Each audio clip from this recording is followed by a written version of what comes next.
there, lovely listeners and viewers. You are back down the red rabbit hole. We have missed you. Where have you been? We've been here, haven't we, Lisa? We're always here. We don't leave. We Well, just live out our days down here now. you leave Even sporadically to drag other people down. Oh yeah, of course. Obviously, I go out on my kidnap missions. But other than that, you don't let me out anymore. Not often, no. It's better No. this way. It's the true introvert podcast. Just But go into full pod mode all the yeah, time, just researching and researching. yeah.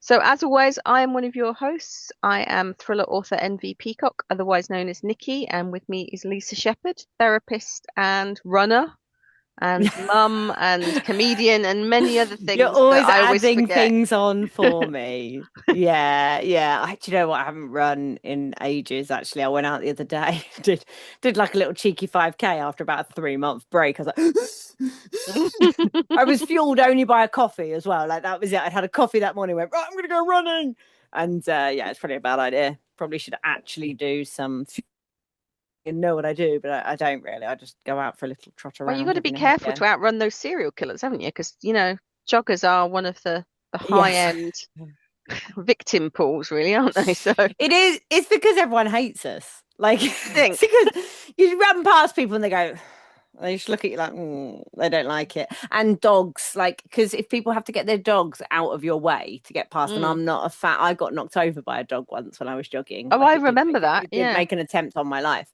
So I'm a bit nervous around dogs now. So, like, if I'm sort of looking at them like, get it out the way, pull it to one side, please, or encourage it to go to one side. And they're a bit like, oh, how dare you? This Mm. is a park for dog walkers, not joggers.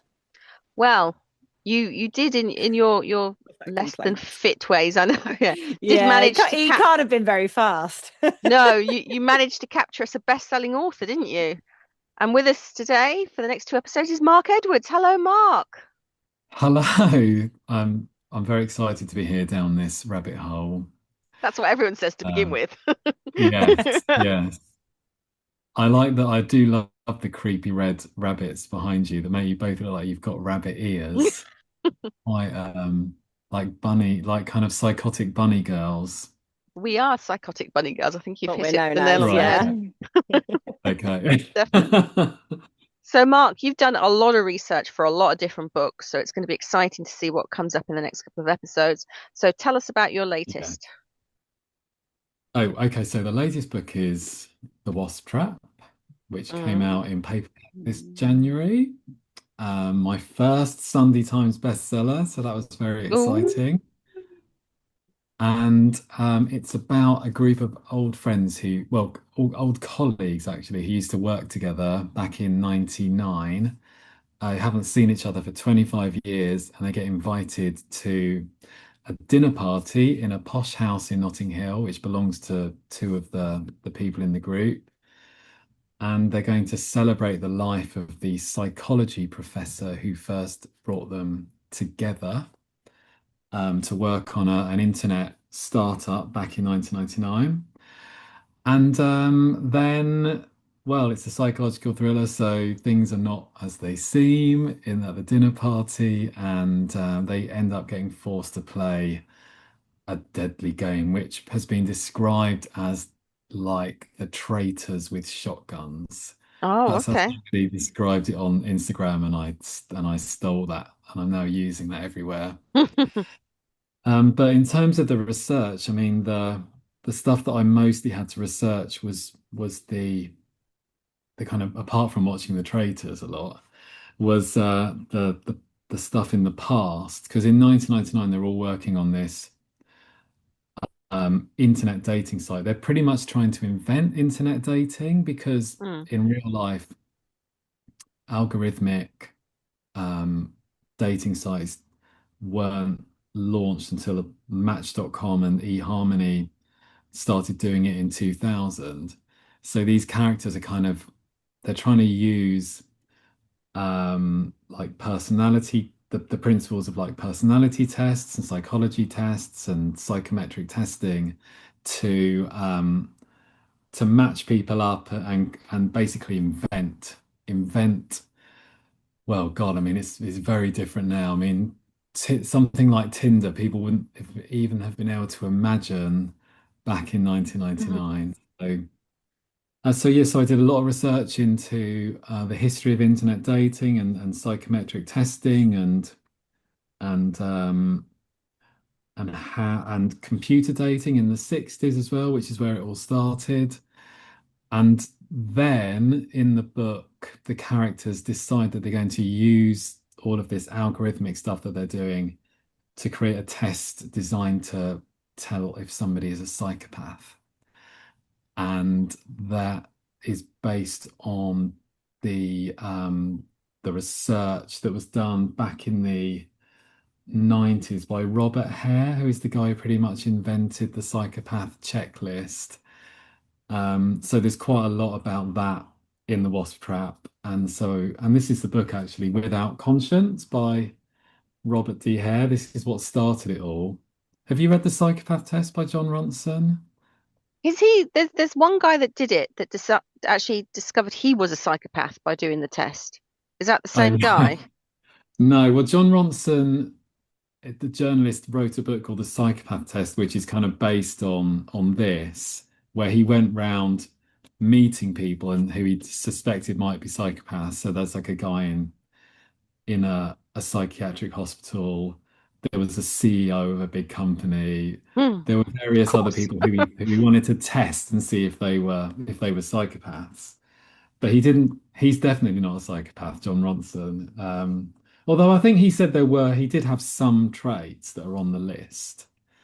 I think it was a brain scan the guy did. It was I think he was an American psychologist and he was scanning brains of psychopaths. Right, And he, okay, he had yeah, one last scan to do, so he scanned his own brain just for right, to make the numbers and discovered he yeah, had a small amygdala or something. It was something to do with that. right, yeah, that makes Or sense. I could be making the whole thing up. I mean, I don't know. Uh, well, one of the things that they do in the book is because they can't just use like questionnaires or whatever to tell. Bob Hare was pretty much just interviewing people and using questionnaires and things and saying and asking pretty obvious questions that would be very easy to manipulate if you wanted to be seen as a psychopath or not one. Um, so they have to create a way to actually test people's reactions to watching like I don't know violent movies or certain scenario or hearing about particular scenarios or what would you do in this quite complex scenario.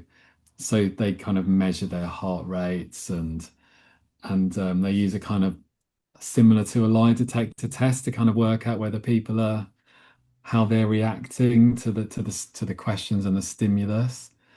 So I pretty much had to invent. I'm sure that it isn't scientifically Mhm. rigorous, my invention, but it works well enough in the book. Um, but then to I wonder how you find your participants for that study. Like, you know, how you see, oh, would you like to come and be part of this research study? yeah, I'm looking for this particular demographic of people. And I can imagine that advert would have said, do you think you're a psychopath? Would you yeah, like to find out? Come yeah. down and take Well, part in this. well, Bob Hare. I mean, the people who were originally studying this stuff would have been working with mainly with criminals or people who had some kind of Mm. issues. So it wasn't like they just took a random sample of 100 people. But in the Wasp Trap, it is a random sample because it's basically all the people who are working for this company are tested. So, and of course, one of them is actually going to turn out to be a dangerous psychopath. Because another thing is that most psychopaths are not dangerous. No, They're often quite they're just unhappy. wired differently, aren't they? Yeah, yeah. And obviously there's like a spectrum like there is with all of these things. Um, However, they do tend to kind of gravitate towards positions of power, like we were saying, like CEOs, politicians seems to be a quite a popular Mm. You don't choice. say. I can't think of Uh, any no, I politicians who know would it's hard. potentially be considered a It's psychopath. really hard, isn't it? Um, Especially in 2026. yeah, Yeah, I I just know can't I think of can't think of any. any at all. Um, And there's also a really interesting book, which is a memoir called Sociopath by Patrick. I never know how to pronounce her surname. It's Gagne, Gagne or something. And she is a self-professed sociopath. And I never quite figured out the difference between sociopaths and psychopaths. I think that they're quite interchangeable. I always Um, thought that psychopaths were born and sociopaths were made because there's two ways of getting there. There's you're born with the wrong brain yeah. chemistry, and then Mm. you're I've read, got the I've wrong read, environment. yeah, well, I've read lots of different definitions of the two, and then some people say, well, they're just different words for pretty much the same thing. All There's antisocial personality disorder, isn't it now? exactly, yeah. So psychopathy, sociopathy are not in the DSM. They are, you can't be actually diagnosed with with it. It's like you said, it's kind of antisocial personality disorder. Um, and anyway, this book that I read, Sociopath, is if anyone's interested in this subject, I really recommend it because the way that she talks about the experience of what it feels like for me as a writer is really, really useful when you're writing these characters. So, for example, she says that she gets this kind of these urges, like a kind of like a pressure inside her brain that she wants to do something bad and something that she knows is wrong. And so what she'll do is like she'll shoplift or um, like do something slightly naughty just to kind of alleviate Mm. that pressure. Because like, if the pressure builds up too much, then she might do something really either harmful to others or harmful to herself. So, and I was like, oh, that's great. I'm definitely going to use that. That's Mm. really useful for writing from uh, any kind of baddie's point of view, really. Someone who's got those kind of compulsions to do bad things. So so yeah, I is it is a fun topic to research. And all the kind of internet dating stuff was really, really interesting as well because That's full of psychopaths. I mean, let's put that out there. well, The Nikki dark yeah, knows. triads, yeah, the dark triad, yes, narcissism and Machiavellianism. Feminism and psychopathy, yeah. Yeah, yeah. I wrote about that in one of my other books, The Psychopath Next Door. There's a lot of psychopaths in my books. Yeah, me too. It's Yeah, come up so more than once on this podcast, I must say. It's come up yeah, multiple times, in fact. So I don't think you're alone no, in the writer community on that one, Mark. no. And I mean, obviously, I think the kind of the original kind of text is like Red Dragon, isn't it? And then Mm. Silence of the Lambs. And although that depiction of the cat's trying to get into the room, That's all right. The cat can can I come let in. her in? We enjoy cats. Okay. Is yours still going, Lisa? Yeah, Mm. yeah, got a lump on its eye. Oh And I was no. like, as usual, whenever I have to go to the vets, I'm like, this is it. This time is now. It's like it's nearly 22 years old. It was 22 years old in the summer. So I thought, oh, this is the time. And because it was the weekend, I'd Mm. once taken it to the vet and someone said, oh, they can have pseudo cream. So I put the pseudo cream on its eye. And of course, it made a miraculous recovery and is now carrying on like nothing happened. It's like this thing will go on. It goes on and it goes on. How old is this cat, do you say? She'll be 22 in the Oh summer. my goodness. Hmm. And Wow. she looks it as well. Like she was always a bit disheveled. She never like she was never a cat who took very good care of herself, but now she has like old cat smell about her as well. She is not as Oh, fluffy, look. beautiful as your cat. Yeah. Come here. This is Dottie. Oh, Dottie, you are gorgeous. Is it a You are Maine like a Coon? little lion. She is a Maine Coon, yeah. Yeah. Oh, But she's quite and fierce, so I'm going to put her down because she will suddenly. She's got a very strong bite. Oh dear. is that our third Maine Coon It on the is pod? our It third is, in Maine fact, Coon. our Yeah. third Maine Coon on the pod. Oh, really? Oh, right. Yeah, there's another author that adopted two of them. Yeah, yeah, and Is they that came Chris? on, That not didn't they? Christy? Is that Christy? I I can't. know a few people have got Maine Coons, so Yeah, my brother's got a Maine Coon. So, yeah. what are we learning about writers here, about authors? You like psychopaths and you like Maine Coon cats, big kitties. Yeah. Maine Coons do Well, tend to be quite psychotic as well. yeah, Hmm. cats. I mean, cats are. I mean, if cats were people, they wouldn't be very nice, would they? No, they're very much out for themselves, aren't they? But in Yeah. saying that, I did learn some stuff about cats recently, which kind of changed my mind a bit. So apparently, a cat's purr, the sound frequency is a healing frequency. So when a cat is on you and they're purring, they're trying to heal you. Oh, right. Okay. They were used in like medicine and like spiritual practices, and that's why witches were supposedly had cats. I also thought that they meowed they at the same like frequency as babies as well when they want your attention. They Mm, they know sounds that are going to trigger humans to give them attention. Yeah, that wouldn't surprise me. Cats don't meow in nature in the wild. They only Mm. meow with humans. So apparently, They own us, don't mm, they, really? Mhm. That's it, I think. I think we think we've got them as pets, but actually I think in reality yeah. they're in control. Do you know what? Does anything happen to anyone at the reunion the Wasp? Oh, no spoilers. You In the can't Wasp make him do Oh, in the Wasp spoilers Trap. on the book. Well, I didn't know if it was out, no spoilers, but if it was like at the gathering, because it made me think of the Tamala Horsford case in Atlanta. So it's like a football mums event overnight in a house, but Right. Tamala falls from the window and dies, and it was very quickly closed as an accident. It was one of those that oh, no, very quickly it was an accident and it was closed. And it's one of those ones that like the internet sleuths are all over a little bit going, hang on though, but there were some suspicious circumstances around why this gathering were taking place and who was there Well, and lots of why things was have she up at the done. window? So it just made me, when you talked Yeah. about a gathering after 25 years in a house, Yeah. this reunion, I thought, oh, made me think of Yeah. that one. Well, there's a big kind of twist about a third of the way in where Oh, I don't mean tell us the twist. no, I won't say the twist, but I will say that everybody in the house has got a dark secret and they're all or they've got a secret, some of which are darker than others. And they are basically forced as the book goes on for each person has to reveal what their big secret is.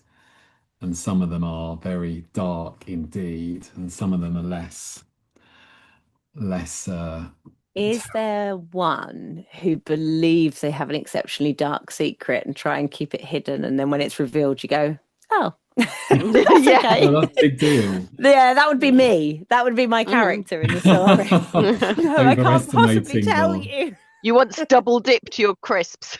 That was your yeah. dark secret. You're, oh my God, I double dipped. And everyone's like, what? Did we all do that? No, no, no, no. It'd be my 5K time is 32 minutes. That's the best I could do. No. Doesn't matter. Don't care. No one cares. Yeah. So anyway, that's yeah, that there's We haven't got very dark there are secrets for you, various Mark. levels. I should have thought of that where there was a big kind of moment of like bathos where they told they spilled their biggest secret and was like, oh, is that it? See, I'm not an author, and I think that as the podcast goes on, the authors become aware of that when I start giving my ideas of where things should go. No, it's good.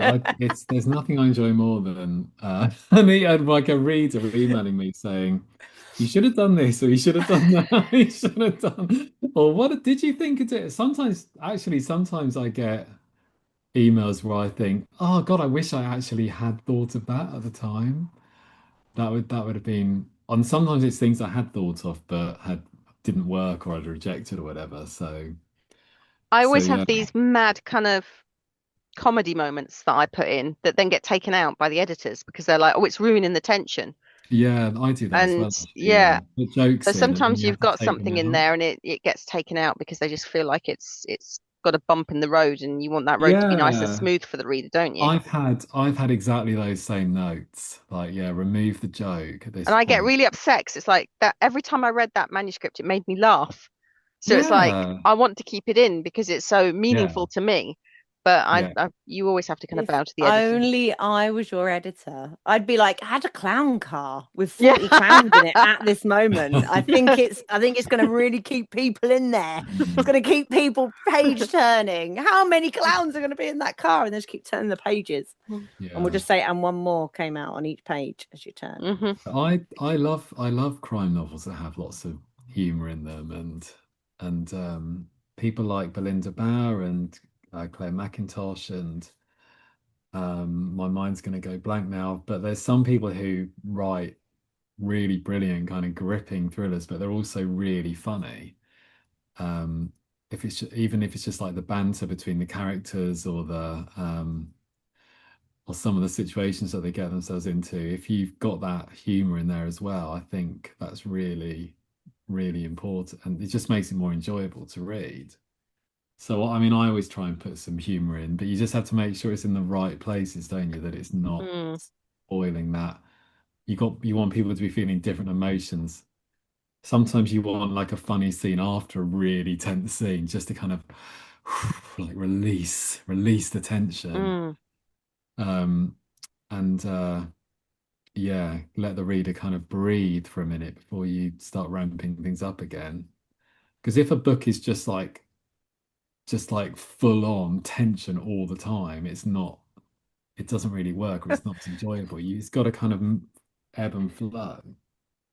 It's Mm. not a book you can read to relax, is it? Oh, No, read no, more to no. relax. No, not on not when I'm kept in this heightened state of alertness throughout the entire book.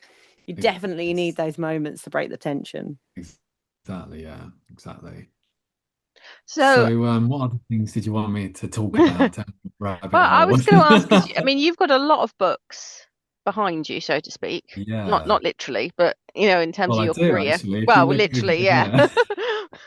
But which one's your favorite? Which book of yours? I know it's like trying to pick a favorite kid because I've been asked that several times and it's hard, Yeah. but I think secretly we always have a favorite. Yeah, I think there's books where I feel like I've achieved what I was setting out to do much more. Some books feel like kind of big books, kind of big important books in your back catalogue, and others are like um saying lesser work sounds terrible, but there's it's like on an album, you've got like you might have four or five like real bangers, and then you've got some tracks that are kind of important to be there, but they're not like the real standouts. I Anyway, was thinking exactly that, your B-side yeah. books. Do you have your B-side books? The Yeah, ones that B-sides can don't still be make the big great, ones, but are or the like are the fan favorites rather than the big hits. So yeah, so I do genuinely think The Wasp Trap is my best book. Even I don't always say that about the most recent one. Apart from that, my favorite one is called Here to Stay, and that is a book about a guy he meets a woman, they have a whirlwind romance and get married very quickly. And the day they get back from their honeymoon, she says, "Oh, my parents have been and my sister have been living in France, and they're coming back to the UK, but they've got nowhere to live at the moment. Can they Mm. just come and stay with us for a couple of weeks?" And he's like, "Yeah, sure," like excited to meet her family. And they move in and turn out to be the in-laws from hell, and they Mm. refuse to move out. And they just drive him to well, I won't say what they drive him to, but they drive him. Murder. First of all, they drive him crazy. Well, I mean, so in terms of the research for that book, I didn't have to do an enormous amount, except there was one scene where a Are you living character. it, Mark? Is that what's happened? Is this? No, I'm very lucky that my in-laws are actually very nice. They're fine. Okay, It blink if you're became a in big trouble. Okay. family. It became a big kind of family in joke that I'd written a book about the in-laws from hell, and I used to have a poster behind me over there that said "Meet the in-laws from hell," and I did get my in-laws to stand beside this poster and took their photo. But anyway, I had to work. I had to um, discover how to dissolve a human body, and completely get rid of everything, which is actually really hard. They do it in Breaking Bad and things like that. But so I managed to find somebody who is like a kind of chemical expert who basically taught me step by step how to dissolve and completely get rid of any evidence that you'd murdered somebody. Um, so that was fun. That was a fun conversation. I talked to her on I think it was Skype back then, and also her husband bizarrely was an expert in this as well. It was like they were. Am I talking to a pair of serial killers Yeah. here? Is this Fred and Rose West? Ugh. Um, but when I wrote the book, I actually changed some of the details because I thought you can actually use this as a manual for how to dispose of a body. So I deliberately changed some of the details so that not that I think there's much chance of somebody using my book as a manual for murder, but you never know. There might be one crazy person out there who thinks, oh, I see. I'd have well, just I done it. mean, If someone's going to do it, they're going to find a way regardless. So to me, it's yeah, I just like, know. They'll probably just ask ChatGPT now. yeah. And it would tell So you um, how to do it. we had a show. GPT will say, add a banana or something random Mm, like that, won't it? Like just this thing that will completely throw it off. I It'll think say, that's wow, probably a dispose. small dating pool, that people who know, like chemical specialists who know how to dissolve Yeah, bodies. I don't think the dating pool's big. well, no, they probably met each other at a convention or something. I mean, Mm, I don't yeah. I think it think has to they be both any worked. weirder than that. No, I think they both worked at a university and they were together. And yeah, Yeah, so, and they met through their work. Why wouldn't they? yeah. But and so But it's thriller Mark, funnier. or It's funnier to think they might yeah, have been serial killers. they met over a swamp while they were both We dumping met a over body. a what are you steaming vat doing? of acid. Yeah. So Mark, we had a show a couple of months ago that was that I hit upon the perfect murder, didn't I, Lisa? And then we discovered someone's been kind of doing it. Okay. Alpine divorce. Alpine divorce, yeah. Oh, I was Have you reading heard of about this that? the other day. Yeah. I was reading about it. Yeah. Because I said we were talking about climbing Mount Everest, and if you go up Yeah. Everest and you die, your body gets left there. It's not allowed to be brought down because it's like resources that they Oh, can't, or someone risking their life to get a body down. So there's a load right. of dead bodies over Mount Everest. And I That's said, well, what you want to do is you want to take the person you want to kill up Everest, kill them, and then just claim they died of natural causes because no one can get the body to find it out what actually happened. Wow. That's an excellent idea. See? But But yeah, then this. some bright spark in America, it was America, wasn't it, Lisa?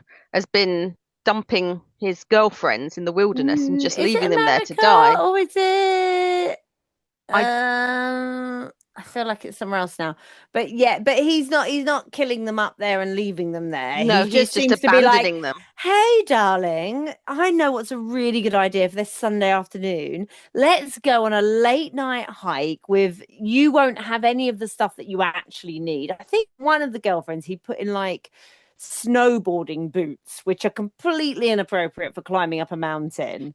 And he was like, let's go late at night because that's a good idea. So basically he just, for an experienced climber, he broke all the rules and did it really badly and left her in a position where she could not save herself because she didn't have any of the things that she needed and was completely unprepared for the No event. experience. And then he Mm. just buggered off and left her. And that's what's called alpine divorce, when Yeah, a there was man an leaves a article woman in the about it in the wilderness. there was an article about it on the Guardian this week, which Yeah, I saw that. I mean, there's so many. There's lots. So, for example, if somebody wasn't a very strong swimmer, you could take them swimming and kind of leave them if you knew there was like a what do you call it, like a rip tide Mm. underneath the water. Um, yeah, there's probably lots of different ways you could adapt this dangerous. Incompetence Yeah. murder. Take them somewhere they Yeah. don't know Weaponized how to incompetence survive. Yeah, I was at about to its Yeah, say that. It's best. proper yeah, Yeah. weaponized incompetence. Mm. yeah. But he did get he got time served though, so he almost got away with it in theory. Well, he kind of did get away with it. Yeah, he did. Yeah. He And didn't it get wasn't any. his former girlfriend said, well, he did the same to me, but I Yeah, don't there think was her about three of evidence was them. taken in court. No. No, there's about 3 of them, so we try. But who would date him now? A What one's? really experienced hiker who Yeah. goes, "Hey, let's go up this mountain. Yeah. Come on. Let's see what you're made of. Who's going to be leaving who up here then? Let's do it." Well, there's I a mean, book, that's isn't what it? I do. Yes.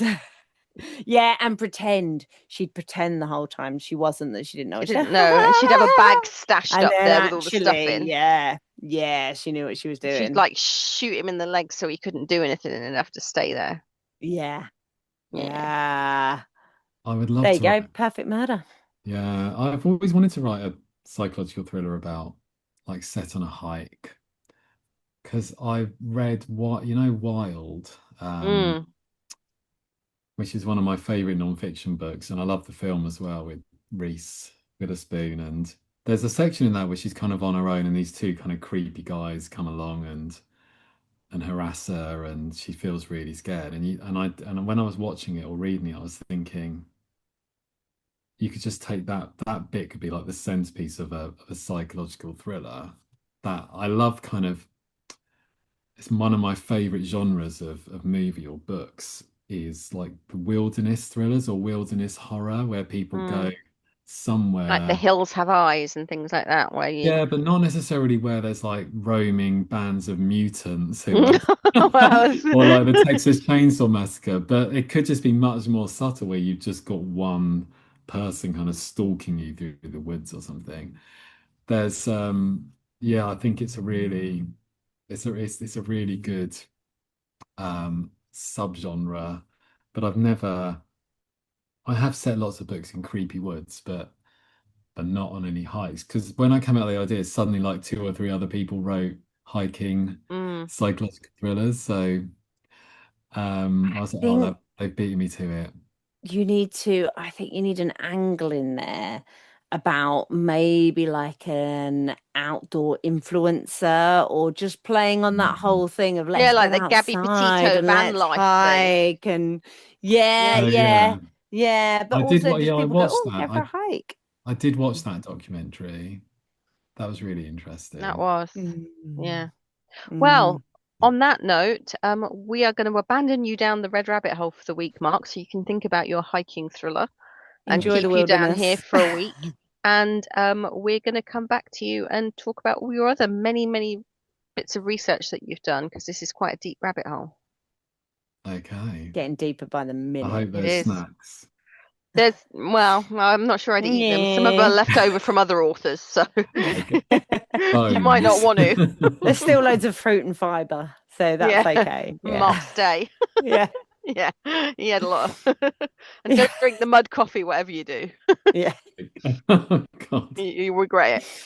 So, thank you, listeners and viewers, for stopping by, and thank you, Mark, for allowing us to kidnap you and keep you here for all this time. And we will see you next time. Oh, and do remember, before I forget, to follow the Red Rabbit on all your socials, which is Lisa. TikTok, Instagram, Facebook, and YouTube. YouTube, Please thumbs like up. and subscribe. Yes, thank you. It costs you nothing, and it means the world That's to all us. I'm here for, that bit. It is. That's why I'm around. We all have our So uses. keep me around. Okay, bye, guys. See you later.